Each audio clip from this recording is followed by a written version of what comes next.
as the former vice president and, of course, the presidential candidate for the PDP, and that is Atiku Abubakar, has officially resigned from the PDP, I beg your pardon, that's the People's Democratic Party, and has now joined ADC completely. His resignation was submitted to Jada Ward 1, Jada local government, Adamawa. It was sent to the PDP in that state. Well, joining us for more insight on this is Dr. Sam Amadi, he's Executive Director, Abuja School of Social and Political Thought. Dr. Amadi, it's always a pleasure having you join us right here. Interesting development, anticipated, but interesting nonetheless. I've got to start with your thoughts. What are your thoughts on Atiku Abubakar's decision to resign from the PDP and outrightly join the ADC coalition? Do you think this move will have significant implications for Nigerian politics and for 2027? I think, like you said, expected, perhaps formality, because being one of the, if not the most potent driving force of the ADC, one would expect that at some point Alhaji Abubakar would, leave the PDP formally and officially, and to become part of the now national coalition. And so, in a sense, it's an expected surprise again. But it's also, the implication is that we can now say for sure that he has crossed the Rubicon, and expectedly, and that then puts into sharp focus the politics of the ADC, both in terms of broadening its acceptability and membership, as well as deepening the struggle to win the ticket in 2020. So this signals that Atiku Abubakar to 2027 presidential ambition is going to succeed or flop on ADC. So there's no more surprise or speculation around what will he do. He's going to be here, he's going to dig in, he's going to fight or concede and perhaps be part of moving that coalition forward. So it clearly puts beyond any doubt, if there was any at all, that Atiku Abubakar is going to slug it out under this ticket. And now maybe signaling to his people and some of those probably who are still not convinced that they probably need to be sure now that this is where he's going. If they want him, and if they don't want him, then they know what to do. Now, how do you think Atiku's decision will affect the PDP's chances in 2027 general elections? Would it now create an opportunity for other parties to gain ground, and even in the party, other individuals to gain somewhat of a trajectory in their political ambition for presidency?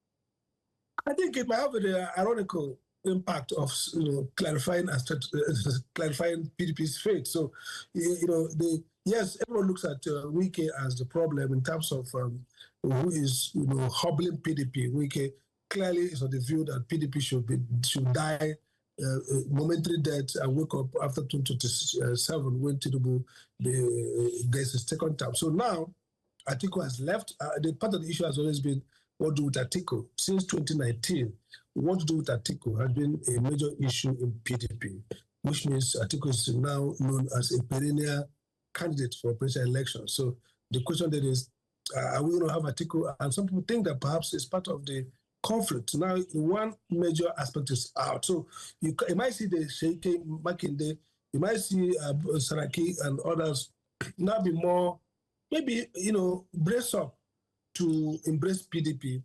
And maybe if the Wike factor is finally overcome through maybe a convention at any point, it might actually work to have PDP have a real candidate. Some permutations out there, there will be some call on PDP to come back, which is not looking realistic. Some people are talking about Goodluck Jonathan, coming in and being a flag bearer. His wife has shut it down, and the body language suggests that maybe there's still something in it. So this might ironically clear the way for PDP to emerge stronger, more clear, because nobody's talking about Atiku in PDP 2027, which has been a major issue. Either you're for Atiku or you're not for Atiku. And the word in town, the word out there, that some of these governors who are the campaign maybe may be trying to avoid the Atiku angle. Now it's off. Are we going to see resurgence, some more clarity? and some more push to save PDP. We don't know, but very likely that might happen.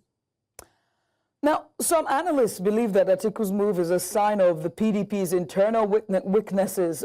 Do you agree with this assessment? And what do you think the PDP can do to retain its relevance at this time? I think PDP is obviously very weak. If weakness is over weak, I mean, but I think Atiku's living at this point is that Atiku wants to be a candidate. That's what it is. I mean, I read this letter. He talked about PDP hasn't lost its vision. If it was possible to have a clarity that Wike is off at PDP and that they have the national executives fixed the way Atiku wants, even if PDP was weak, he would probably have stayed in PDP because PDP really notionally has a better, structural, or potential structure than any of these parties, except the alliance gets stronger, coherent. So far, not yet there. So I think it's leaving because the PDP, his future cannot be, his political career cannot be prosecuted any further under that platform. And of course, he has been leaving PDP and coming back and leaving. So this is not anything unique. But whether it makes PDP stronger, what can be done to make PDP? I think the only problem with PDP is that it's not about leadership over the secretary. It's about the fact that some powerful persons in PDP have anchored their political career on PDP being weak.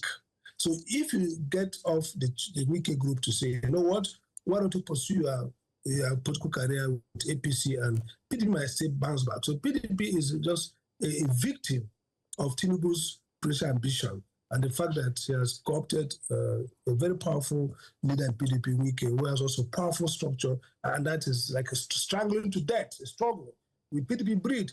So if these other, I don't know who they are, but they are committed to invest time to fight to rescue PDP to start the loan from Wike, the PDP has a hope. Otherwise, in 2027, if PDP comes a distance fourth or third, as it might be the case now, he's dead for all purpose.